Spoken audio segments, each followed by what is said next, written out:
जय हिंद जय बिहार। आज आप लोग को बहुत ही इम्पोर्टेंट है और भक्ति पद में है, भगवान का भजन करते हुए भगवान के अस्तित्व को समझना है और इसमें बहुत ही हरि रस का संगम है इस कविता में। नानक जी किस रूप में भगवान की स्तुति करना चाहिए इसके बारे में बहुत ही गंभीरता से बताए हैं और हमें इन महान गुरु के पथ पर आज चलने की जरूरत है। आज सारे विश्व में अशांति का माहौल है। आखिर क्यों? खुद स्वयं लोग अल्प ज्ञानी विद्वान बन रहे हैं और ज्ञानी को अपमानित किया जा रहा है। इसे बहुत गंभीरता से देखने की जरूरत है। सबसे पहले हम नानक के जीवनी पर थोड़ा प्रकाश डालें। नानक जी का जन्म 1469 ईस्वी में तलवंडी ग्राम, जिला लाहौर, स्थान नानकाना साहब, जो आज पाकिस्तान में है, जहां हुआ था उनका जन्म। ठीक है। इनके पिता का नाम था कालूचंद खत्री, मां का नाम तृप्ता और पत्नी का नाम सुलक्षणी। ये मक्का मदीना तक का भ्रमण किए थे। आज चारों तरफ धर्म धर्म धर्म, हिंदू मुस्लिम सिख ईसाई। ये क्या है हिंदू मुस्लिम सिख ईसाई? उनको पढ़ने की जरूरत है जो धर्म को डिवाइड कर रहे हैं। पढ़ के देखिए, अगर आपको जो पुराण में है, अगर वो पुराण और रामायण में और गीता में ना हो तब ना, वही गुरु ग्रंथ में भी वही चीजें हैं। केवल और केवल इंसानियत की रक्षा। एक ही धर्म है, इंसानियत की रक्षा। और सभी धर्मों का मूल उद्देश्य क्या है? केवल इंसानियत की रक्षा। अगर हम एक इंसान है, कहलाते तो इंसान है, कि आपने मन से पूछ के कभी देखा है कि मैं वास्तव में इंसान हूं? इंसान का परिभाषा क्या होता है? कभी मन के तो पूछ के देखिए, आपको खुद इसका उत्तर मिल जाएगा।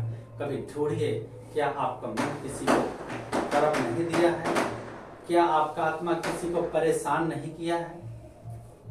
आज इन सब चीजों पर अगर हम ध्यान दें गंभीरता से, तो सारी चीजें, पूरे विश्व एक शांति की ओर बढ़ेगा, विश्व शांति की ओर बढ़ेगा। हमें कैसे बनना चाहिए, कैसे होना चाहिए? आपको विद्वानों ने लिखा है, वृक्ष कबहू नहीं फल बखे, नदी न संचय नीर, परमारथ के कारणे साधु धरा शरीर। वृक्ष कबहू नहीं फल बखे। वृक्ष कभी अपने लिए फल नहीं खाता है। जो फल उत्पादन करता है वृक्ष खुद नहीं खाता है। नदी न संचय नीर, नदियां नदी कहलाने के लिए कभी अपने लिए जल इकट्ठा नहीं करता है, वो स्वयं बहते रहती है। वृक्ष कबहू नहीं फल बखे, नदी न संचय नीर, परमारथ के कारणे साधु धरा शरीर। और सज्जन व्यक्ति जो होते हैं वो दूसरे के उपकार के लिए अपना शरीर धारण करते हैं। क्या हम में से कोई है? जहां तक मेरी आवाजें जा रही है, जहां तक ये पहुंच रहा है, सभी लोग अपने आप को तौल के देखिए। दूसरे को मत देखिए कि वो आदमी ऐसा नहीं है। वो दूसरे को देखने का मतलब होता है अपने आप को दलदल में ढकेलना। अगर आज कभी ये जो हमें दिए हैं, अगर ये दूसरों को देखते तो कभी नहीं देते हमें इतना बड़ा मैसेज, दुनिया को शांति का मैसेज जो दे रखे हैं। इन्होंने मक्का मदीना तक का यात्रा सफल किया, ये यात्रा तय किया। मुगल सम्राट से भेंट किए थे। आप जानते हैं कि मुगल सम्राट कैसे थे? और अंततः उन्होंने सिख धर्म का प्रवर्तन किया। शुरुआत जरा सोचिए, कैसे इन्होंने अपना सब कुछ त्यागा। एक पूरा परिवार होते भी उन्होंने देश के लिए, धर्म की स्थापना के लिए, शांति के लिए नींव रखा, दुनिया पे अच्छा सा मैसेज दिया। इनकी रचनाओं का संग्रह सिखों के 5वें गुरु अर्जुन देव ने 1604 ईस्वी में किया, जो गुरु ग्रंथ साहिब के नाम से प्रसिद्ध हुआ। अब बताइए, हमने कहा कि चारों धर्मों में एक ही है। गुरु ग्रंथ में राम नाम का भी वर्णन है। किसमें नहीं है? किस धर्म में नहीं है? इस्लाम में भी है, लेकिन राम के जगह वहां पैगंबर कहा गया। सिर्फ नाम ही तो बदला है, कर्म तो उनका एक ही है।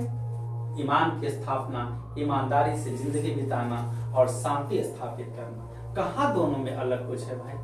जो हमारे संस्कृत के श्लोक में है वही उन लोगों के भी मंदिर में पढ़ा जाता है, कलमा पढ़ा जाता है।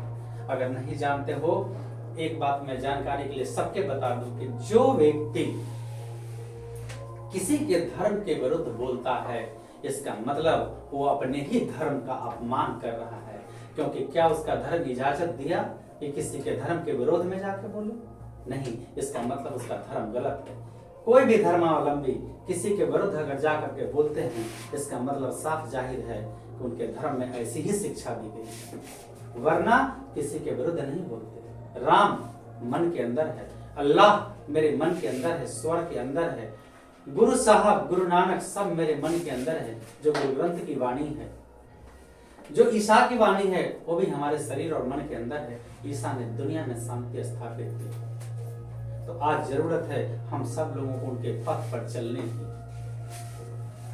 आगे 1539 ईस्वी में उन्होंने वाहेगुरु कहते हुए अपने प्राण त्याग दिए। क्या कहते हैं? सिख लोग वाहेगुरु जी की खालसा, वाहेगुरु जी की फतेह। उसका मतलब है कि हम लोग इंसान और इंसान के बंदे हैं, हमें धर्म की स्थापना करना चाहिए और इंसानियत की रक्षा करनी चाहिए। फतेह किसका होगा? फतेह मतलब जो सत्य है, हे गुरु सत्य की जीत हो और असत्य की विजय हो।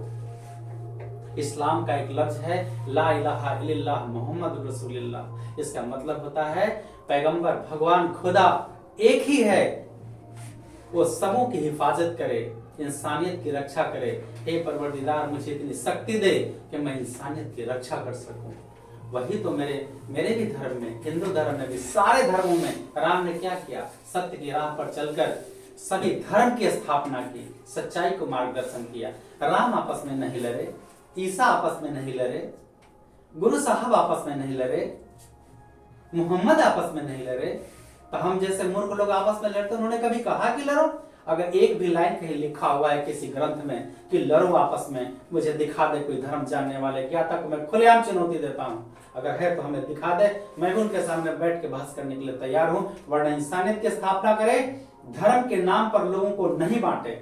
बड़ा बड़ा मंत्री हो या देश का संतरी हो, सिर्फ धर्म की स्थापना करे, न्याय की राह पर चले, मंदिर और मस्जिद हृदय के अंदर बनाए, जहां सच्चे रूप में मेरे नानक जी कहते हैं वहां ईश्वर का निवास हो। ऐसे लोगों की जरूरत है और ऐसी जगह ईश्वर की स्थापना करनी है।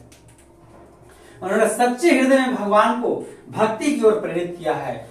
नानक जी ने कहा है कि भगवान सच्चे हृदय में निवास करते। इस बंद गुफा में ईश्वर है, इस बंद गुफा में अल्लाह है, इस गुफा में राम है, इस गुफा में परवरदिगार है, इस गुफा में ईसा है, इस गुफा में गुरु ग्रंथ है, गुरु साहब गुरु नानक सारे लोग हैं। उनके लिए मंदिर मस्जिद बनवाने की जरूरत नहीं है।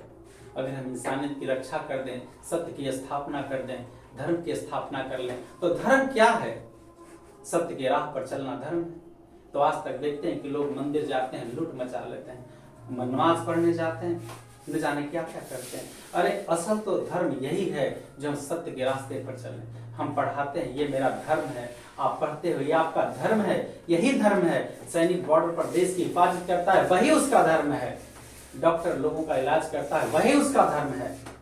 तो धर्म अलग नहीं है, जो जिस रास्ते पर बना है उसकी सत्य रूप निष्ठा पूर्वक लगन से उसका पालन करे, उसके रास्ते पर चले, एक नया जीवन और नया लक्ष्य दे। यही आत्मा, यही परमात्मा और यही धर्म है, ऐसा मेरा मानना है। मैं ये थोड़ी कहूंगा कि मेरे तरह लोग माने, अब लोगों की अपनी आजादी है। आइए अब नानक जी ने क्या कहा है इस पर हम लोग देखें थोड़ा। नानक जी कुछ लिखे हैं मुख्य मुख्य बातें, और हम उसकी ओर आपको लेके चलते हैं। अब देखते हैं नानक जी ने लिखा है। पहला में लिखा है राम नाम बिनु बेथे जगी जन्मा। कितनी बड़ी बात कह दी उन्होंने। वो कह रहे हैं कि राम नाम के बिना इस जगत में जन्म लेना ही व्यर्थ है। राम नाम बिनु बिरथे जगी जन्मा। अगर आप ईश्वर का स्मरण नहीं करते हैं, ईश्वर का गुणगान नहीं करते हैं, तो आपका जन्म लेना व्यर्थ है, कोई फायदा नहीं है जन्म लेने से। और कहा भी गया है दुर्लभ मानुष जन्म है देह न बारंबार। दुर्लभ मानुष जन्म है देह न बारंबार। ये शरीर आपको बार बार प्राप्त नहीं होगा, बहुत कठिनाइयों से इस शरीर मिला है, दुर्लभता से मिला है। और आप इसका पूर्ण उपयोग करिए, लोगों का भला करिए, हित करिए, किसी को अपमानित मत करिए। किसी को अगर सुख नहीं दे सकते हैं आप, तो पीड़ा मत पहुंचाइए। तो आइए और भी आगे कुछ शब्द है। बिखु खावे बिखु बोले, बिनु नावे निःफल मति भ्रमना। ये कह रहे हैं कि जो व्यक्ति ईश्वर का स्मरण नहीं करता है, मतलब सच्चे हृदय से, अब ऐसा नहीं मुख में राम बगल में छोड़ी, कहे कबीर नियत है बुरी। मैं कह रहा ऐ मेरे मित्र, ऐ मेरे मित्र, अंदर से गला काटने के लिए तैयार है, चाहे जिस रूप में हो, जैसे भी हो, किसी रूप में। काटने के तो कई तरीके होते हैं, सामने सामने से काटना, जैसे कुछ लोग हैं कि पीठ पर लात मारते हैं और कुछ लोग पेट पर लात मारते हैं। तो कौन हाई क्वालिटी के कमीना हुआ? आगे मारने वाले या पीछे मारने वाले? आगे मारने वाले हाई क्वालिटी के कमीना हुए। आपको पता भी है ऐसे लोगों को ईश्वर पनाह नहीं देता है। जो लोग किसी के पेट पर लात मारते हैं, ऐसे लोगों को खुदा कभी पनाह नहीं देता है, अपने पास जगह नहीं देता है। क्यों अपना जगह रिजर्वेशन से हटाते हो? कहते हैं कि जो व्यक्ति ईश्वर का स्मरण नहीं करता है, मतलब सच्चे हृदय से ईश्वर का स्मरण नहीं करता है, ऐसे व्यक्ति बिखु खावे बिखु बोले। ऐसे व्यक्ति विष का पान भी करते हैं और विष के तरह बोलते भी हैं। विष समझते हैं ना? पॉइजन, जहर। मतलब जो व्यक्ति ईश्वर का स्मरण नहीं करते हैं, ऐसे व्यक्ति जहर तो खुद खाते हैं। मतलब उनका खाने का मतलब हमेशा किसी के बारे में उल्टा सीधा सोचते रहना, गलत सोचते रहना। मतलब गलत सोच रहना मतलब क्या? खा रहे हैं वो। अब इस बोलेंगे भी, मतलब ऐसा बोलेंगे शब्द कि किसी के सीधे कलेजे को चूर चूर कर देता है। लेकिन कुछ लोग अंदर अंदर सुराख करते हैं कलेजे का। ऐसे चापलूसों की दुनिया में कमी नहीं है ना? तो जरा सावधान रहिए। तो ये कह रहे हैं नानक जी कि जो व्यक्ति राम नाम का स्मरण नहीं करता है, ऐसे व्यक्ति विष खाते हैं और विष बोलते भी हैं। बिनु नावे निष्फल मति भ्रमना। नावे माने झुकता, निष्फलो, निफलो मतलब निष्फल होकर, महियल मतलब संसार में। मतलब इनका कहना यह है कि ऐसे व्यक्ति जो राम नाम का जप नहीं करते, विष खाते हैं और विष बोलते हैं, और वो निष्फल हो जाते हैं। निष्फल हो जाते हैं, उनका कोई काम में सफलता हाथ नहीं लगता है, उनका मति भ्रमित हो जाता है। जो विष खाएंगे दूसरे का ही सोचेंगे, विष बोलेंगे दूसरे का ही सोचेंगे, वो क्या कभी सफल हो पाएंगे? क्या लिखें? निफलु, ये निष्फल हो जाते हैं। ऐसे लोग बेकार हो जाते हैं, उनका जीवन बेकार हो जाता है, उनका मति भ्रमित हो जाता है। बहुत लोग कहते ईश्वर कहाँ है? ईश्वर कहाँ है? दिखाओ हमें। अरे भैया, ईश्वर हम में, तुम में, इस खरे खंभ में, सब में व्यापक राम। हर जगह राम है, हर जगह ईश्वर है, हर जगह अल्लाह है, हर जगह परवरदिगार है, हर जगह खुदा है, हर जगह पैगंबर है, हर जगह ईसा है। बस उसे देखने का नजरिया होना चाहिए। पुस्तक पाठ व्याकरण बखाने, संधिया करण निकाल करे। अब कुछ लोग बड़े बड़े अच्छे अच्छे बात बोलते हैं, प्रवचन देते हैं, और क्या करते हैं? किसी के पेट में अंदर से छुरी भोंकते हैं। एकदम आपको चिकना चिकना बोलेगा, बेटा तू तो बड़ा अच्छा, अंदर से काट रहा है, एकदम आपके जोड़े को काट रहा है। पुस्तक पाठ व्याकरण बखाने, बड़ी बड़ी बात बोलते हैं गीता पुराण का, और करते हैं क्या क्या? जैसे कुछ लोग को देखते हैं, और इनका कहना है का अर्थ पहले देख लें। ये कह रहे हैं पुस्तक पाठ व्याकरण बखाने, संध्या करण निकाल करे। मतलब ग्रंथ पढ़ते हैं, उनका बखान करते हैं, उनकी चर्चा करते हैं, और संध्या कर्म निकाल करे, और तीनों समय संध्या वंदना करते हैं। अरे बताइए, ये कौन सा धर्म कहता है राम मंदिर बनवाओ, मस्जिद बनवाओ, ईसा बनवाओ, फलाना बनवाओ? अरे मंदिर तो यहाँ है, यहाँ है, यहाँ बसाओ राम को। जिस दिन राम को यहाँ बसा लोगे, पूरे दुनिया में मंदिर, हर जगह, हर गली, हर मोहल्ला, हर चौराहे, हर आत्मा के अंदर राम होगा, हर अंदर आत्मा के अंदर ईसा होंगे। तो यहाँ पे क्या बोले हैं, कितना अच्छा तर्क दिए हैं इन्होंने। कहा है ग्रंथ की बातें करता है, तीनों वक्त संध्या करता है, वंदना करता है, ग्रंथ की बात केवल वो करता है। जैसे बड़े बड़े हमारे आध्यात्म गुरु, में नाम नहीं लूंगा, प्रवचन देते हैं और कहते हैं राम मंदिर बनवाओ, हिंदू राष्ट्र बनवाओ। ये क्या है हिंदू राष्ट्र? What do you mean by Hindu राष्ट्र? हमको समझ में नहीं आया। क्या ये जब देश आजाद हुआ था तो केवल हिंदुओं ने देश को आजाद करवाया था, या केवल मुसलमानों ने, केवल सिख ने, या केवल ईसाई ने? हिंदू राष्ट्र है क्या? इंसानियत हिंदू राष्ट्र है। मेरे समझ से हमारे धर्म में लिखा है एक दूसरे की रक्षा करो। यही मेरा धर्म है और यही हिंदू धर्म है, यही इस्लाम धर्म है, यही सारे धर्म हैं। सारे धर्मों ने रक्षा करना सिखाया है। ये राष्ट्र राष्ट्र राष्ट्र की बात करके देश को तोड़ते हैं। कल का अंग्रेज हमारे मुल्क को गोरे रंग में लाल कपड़े पहन के तोड़ रहा था और आज के लोग उजले कपड़े में काले रंग और मिले जुले रंग में कुछ गेरुआ पहन के तोड़ रहे हैं तो कुछ उजले पहन के तोड़ रहे हैं। और मैं तो उनको सलाह क्या दूंगा, अगर खुद विद्वान हो, धर्म शास्त्र जानते हो तो जाति और धर्म के नाम पर लड़वाना बंद कर दो, अपनी दुकान बंद करो, दुनिया को समझाओ, अमन चैन लाओ दुनिया में। यही मेरे नानक के सपना का पूरा करो, वरना नानक को गुरु मत बोलना, मेरे नानक को अपमानित मत करना। ऐसे लोग जो धर्म का आडंबर करते हैं, दिखावा करते हैं। पुस्तक पाठ व्याकरण बखान, पुस्तक का पाठ करते हैं, व्याकरण बखानते हैं, मतलब गीता शास्त्र पुराण की बात करते हैं, कुरान की बात करते हैं और आपस में लड़वा देते हैं। 3 वक्त संध्या करते हैं, पूजा पाठ की बात करते हैं, इबादत की बात करते हैं और लोगों के हिंदू मुस्लिम सिख ईसाई में लड़वा देते हैं। ऐसे लोगों के धर्म कभी इजाजत नहीं देता। ऐसे लोग स्वार्थी हैं। ऐसा करना बंद कर दो, अपनी दुकान बंद करो, इंसानियत और अमन चैन को कायम करो। ये मेरी सलाह है। बिनु गुरु शब्द मुक्ति कहा प्राणी, राम नाम बिनु और झिमरे। कह रहे हैं बिनु गुरु शब्द मुक्ति कहा प्राणी। कहता है प्राणी, बिना गुरु के ज्ञान, तो गुरु कौन है? मैंने एक दिन कहा था बात में गुरु, तो मैं एक दिन जब किसी तर्क में बोला था कि आज के गुरु छली हैं, तो किसी के दिल पर चुभ गया, हम तक मैसेज आया, अरे भैया गुरु तो मेरे आत्मा के अंदर है जो कहता है हमको कि ऐसा करना गलत है, तुम मत करो, ऐसा करो, और मैं उसकी बात मानता हूँ। तो कहीं ना कहीं मेरे साथ न कह के छल करता है। अगर ये कहता है और मैं इसकी बात नहीं मानता हूँ तो इसका मतलब छल करता है ना। तो ये गुरु है, इसकी बात। तो गुरु मतलब ये आत्मा, आत्मा का मतलब परमात्मा है ना। आत्मा का मतलब क्या हुआ? आत्मा का संबंध किससे है? परमात्मा से। हमारे ये 5 इंद्रियों का शरीर मन की गति से चलता है। किस गति से चलता है? इसका सारथी कौन है? मन।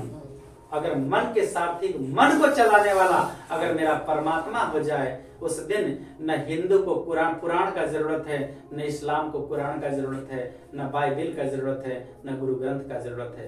क्योंकि गॉड तो एक ही है। गॉड कहें या परमात्मा कहें या ईसा कहें या अल्लाह कहें, सब एक ही है।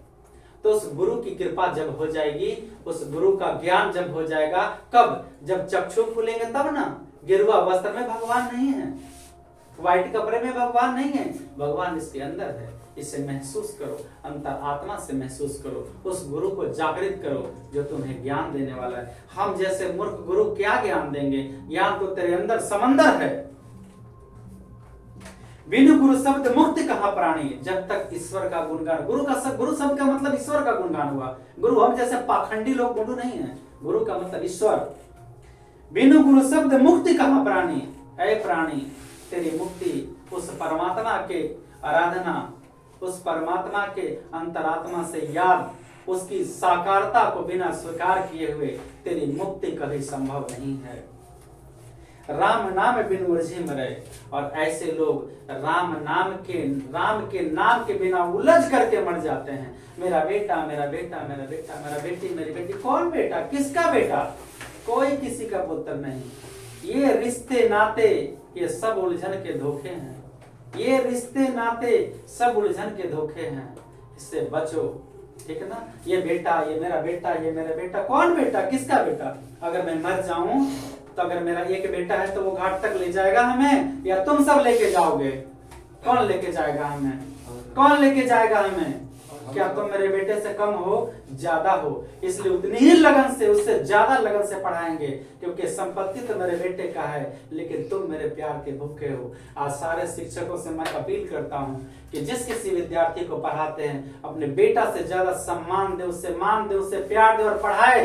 देखिए कंधे को झुकाएगा नहीं, आंसू जरूर बहाएगा। ये मेरी दिल से ऐसी इच्छा है कि सारे गुरु दिल लगा के पढ़ाएं, अपना बेटा समझ के पढ़ाएं, और देखिए वो कैसे पढ़ेगा। अगर आपका बेटा कहीं गलती करता है तो क्या आप उसे घर से निकाल देते हो? बेटी आपकी गलती करती है तो क्या तुम घर से निकाल देते हो? अगर निकाल देते हो तब तुम किसी बच्चे को गलत करके भगा दो पढ़ाने से, मैं मना नहीं करता। अगर नहीं तो तुम्हें भी उसे भगाने का अधिकार नहीं है। हम अरे क्या है, तुम्हें स्क्रैप मेटल हो, खान से निकले हुए कचड़े जैसा मान ले, तो तुम्हें शुद्ध करेंगे, इलेक्ट्रिक फर्नेस में डालेंगे, तुम्हें गलाएंगे, शुद्ध करेंगे और देश के कमांडो बनाएंगे, एक दिन ऑफिसर बनाएंगे। ये मेरा सपना है। और सपना कब होगा? जब आप लोग मेहनत करोगे तभी पूरा होगा ना।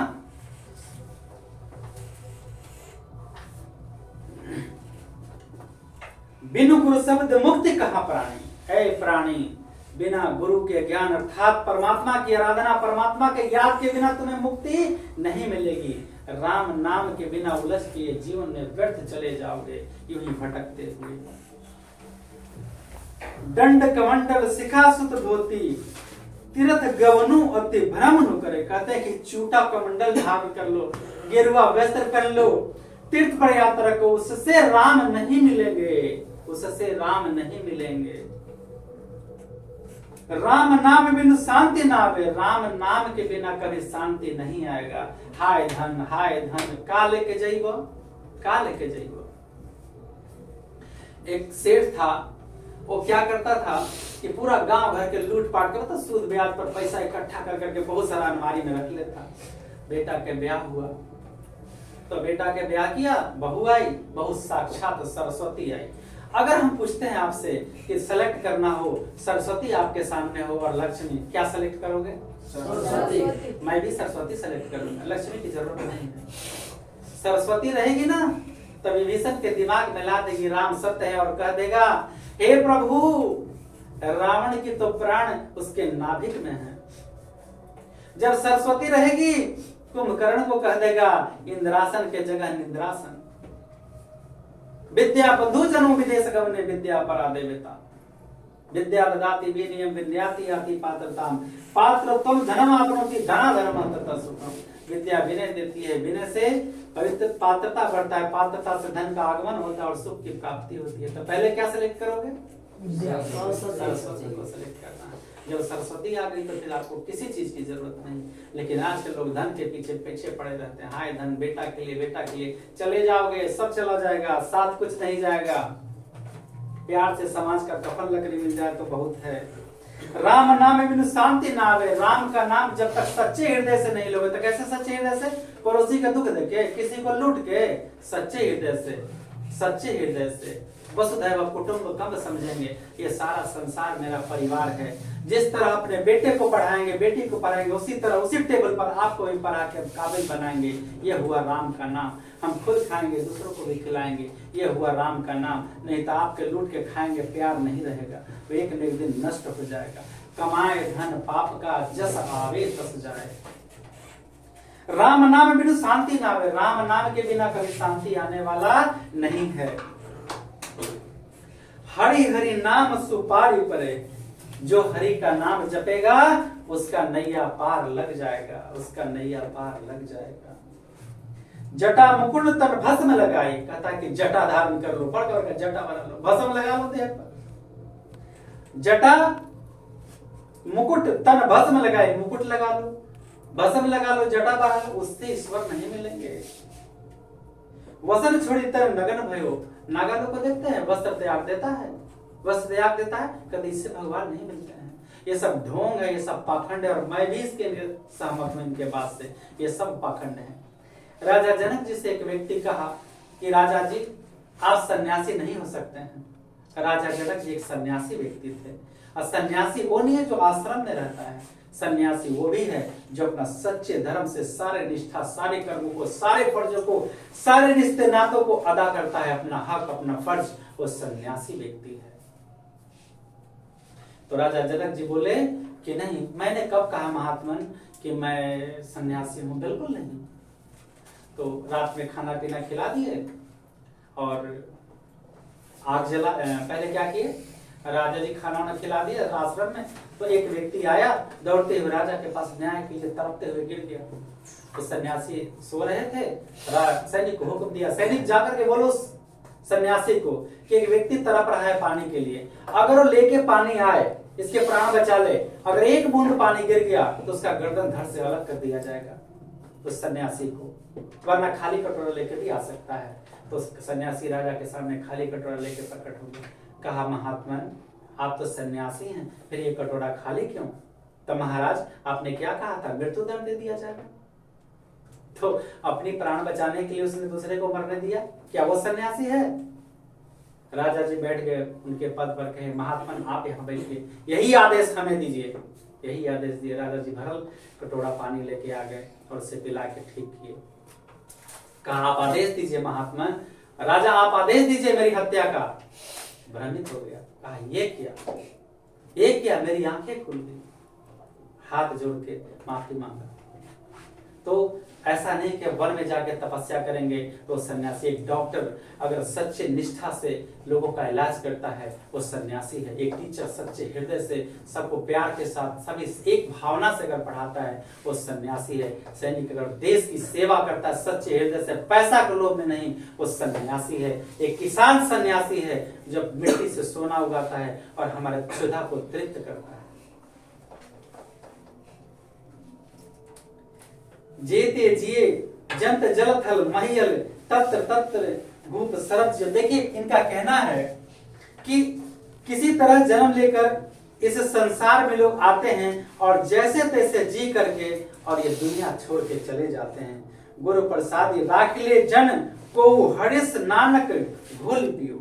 ये कह रहे हैं कि जो लोग, गुरु प्रसाद का मतलब ईश्वर की कृपा, जो व्यक्ति ईश्वर की कृपा पात्र बन जाते हैं। तो ईश्वर की कृपा पात्र कौन बनेगा? जो ईश्वर के तथ्य रास्ते पर पथ पर चलेगा। तो कह रहे हैं कि अगर संसार में जन्म लिए हैं तो ईश्वर के रस के घोल को पी लीजिए, यानी ईश्वर के रूप को अपने अंदर समाहित कर लीजिए। मैंने क्या कहा था, राम कौन है? राम एक अच्छे पिता, अच्छे पुत्र, आदर्श राजा, आदर्श पति, इन सारी चीजों, आदर्श भाई की स्थापना की और वो राम भगवान कहला गए। तो वही कहते हैं कि ये जो आपका कर्म है सच्चे निष्ठा से करिए तो आप ईश्वर के रस को घोल के पी लिए हैं। अब आपको मुक्ति निश्चित रूप से मिलेगी। तो बताइए ब्रह्मा का निवास स्थान कहाँ होता है? परमात्मा का हृदय रूपी गुफा। ये हृदय रूपी गुफा में ईश्वर का निवास होता है। ये हृदय रूपी गुफा में ईश्वर का निवास कहाँ होता है? हृदय रूपी गुफा में। कैसे घोल को पीना चाहिए? हरि रस के घोल को, ईश्वर की कृपा के रस के घोल को हम पी लें तो यही। ईश्वर क्या हमें किसी की हत्या करने की इजाजत देता है? नहीं। या ईश्वर किसी को तकलीफ पहुंचाने की कभी इजाजत देता है? कहता है किसी के मन को दुखा दो? तो ईश्वर के रास्ते को जिसने अपना लिया शांतिपूर्ण, ये मेरा पूरा ब्रह्मांड में शांति स्थापित, पूरे विश्व में शांति स्थापित हो जाएगा।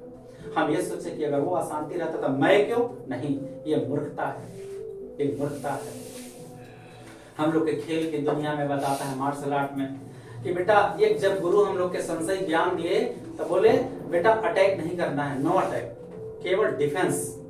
बोले अगर हम पर कोई अटैक करेगा तो मैंने तुम्हें ज्ञान क्यों दिया कि तुम भी अटैक करोगे? तुम्हें उसमें फर्क क्या है? तुम्हें अटैक नहीं करना है, तुम्हें इतनी सावधानी से डिफेंस करना है उससे तेरी ताकत का अंदाज हो जाए और अटैक करना बंद कर दे। ठीक है बेटा? तो जो कोई आपको कुछ कहता है गलत सलत, अगर आप भी उसी भाषा में बोलते हो तो तुमने और उसमें क्या फर्क रह गया? क्या फर्क रह गया? भाई भाई से लड़ता है धन के लिए, क्या लेकर के जाओगे? लोग माँ बाप को त्याग दे रहे हैं, क्या लेकर के जाओगे? माँ बाप के लिए खाने और पानी के लिए नहीं पूछा है, लायक के लिए नहीं पूछा, तीर्थ यात्रा करते हो, क्या तेरी सफलता निश्चित है? नहीं, मेरे समझ से व्यर्थ है, मेरे समझ से व्यर्थ है। लेकिन एक बात बताऊं, आपको लिखा है पत्थर पूजूं तो हरी मिले, तो मैं पूजूं पहाड़, उससे अच्छा चक्की भले जो पीस खाए संसार। देखिए मेरा सोच अलग है, हर विद्वान का अलग अलग तर्क होता है। वो अपनी गति से मेरे बात को गलत ठहरा दे, मैं चुनौती नहीं देता हूं उनको कि गलत ठहरा दे, लेकिन शायद अगर उनको गलत लगता है तो मैं उनसे अभी क्षमा प्रार्थी हूं सबसे पहले। लेकिन मेरे समझ से इसका अर्थ ऐसा होना चाहिए, पत्थर पूजूं तो हरी मिले। अगर मैं पत्थर की पूजा करता हूं, अगर भगवान मिल जाते हैं तो मैं पूजूं पहाड़। तो कहते हैं कि अगर पत्थर की पूजा करने से भगवान मिलते हैं तो कहते हैं अय मूर्ख, उस पहाड़ पर कौन है? उस पहाड़ पर कौन है? शिव। कौन है? शिव। पत्थर पूजू तो हरी मिले, तो मैं पूजू पहाड़, उससे अच्छा चक्की भली जो पीस खाए संसार। पत्थर की पूजा करते हो तो भगवान मिलते हैं। तो इस पत्थर कहाँ से है? पहाड़ पर। उस पहाड़ पर है कौन? शिव। शिव शिव की पूजा गणेश ने कैसे की थी? चक्की की तरह घूम करके, पत्थर पूजू तो हरी मिले तो मैं पूजू पहाड़, उससे अच्छा चक्की भली जो पीस खाए संसार। मतलब गणेश ने उनकी पूजा कैसे की थी? उनकी परिक्रमा करके की थी। तुम तीर्थ में मत जाओ, पूजा पाठ में मत आडंबर मत दिखाओ, अपने माता पिता की सेवा करो, उनकी परिक्रमा करो, उनकी देखभाल करो, उनके दुख सुख का ध्यान रखो, चंद मिनट का समय दो। मेरे अर्थ से यही होता है उसका मतलब। अगर पत्थर पूजा करने से भगवान मिलते हैं तो भगवान शिव वो पहाड़ पर हैं, और उनकी पूजा उनके पुत्र ने कैसे की थी? परिक्रमा करके की थी। तो वही संकेत देते हैं कि चक्की पिसे। तो बात समझ में आया? तो कैसे हम अपने माँ बाप को अपमानित करते हैं, तीर्थ यात्रा करते हैं, कावा काशी जाते हैं। किस काम का कावा काशी? जिसने 9 महीने गंदगी समेत हमें अपने उदर में रखा, वो मेरे लिए कावा है, उसके चरण मेरे लिए काशी है। जिस पिता ने अनंत छाया दिया, प्यार दिया, मेरे हर सुख दुख का ध्यान रखा, उससे बढ़कर कौन भगवान है? तो अगर उसकी आत्मा तृप्त हो गई तो समझो ईश्वर भी तृप्त हो गए। ईश्वर ने क्या किया था? राम ने क्या किया था? अपने पिता की बात को रखने के लिए, बात के सम्मान को बचाने के लिए कहाँ गए थे? जंगल में गए थे ना। तो आइए घूम फिर के इसी जगह। तो इस तरह हम लोगों को एक शांति स्थापित करने के लिए मन के अंदर परमात्मा को बसाना होगा। आज समझ में आया? आज अमन चैन दुनिया में निश्चित रूप से आएगा। आप अपने दोस्त के साथ, मित्रों के साथ प्यार रखें, प्यार से बातें बोले। अगर आपको टूट के बोल देता तो आप नहीं बोले, अगर जरूरत पड़ेगा तो आपके पास नहीं आएगा। चलिए अगला करिए अगले दिन। जय हिंद, जय बिहार। बहुत सारी शुभकामनाएं।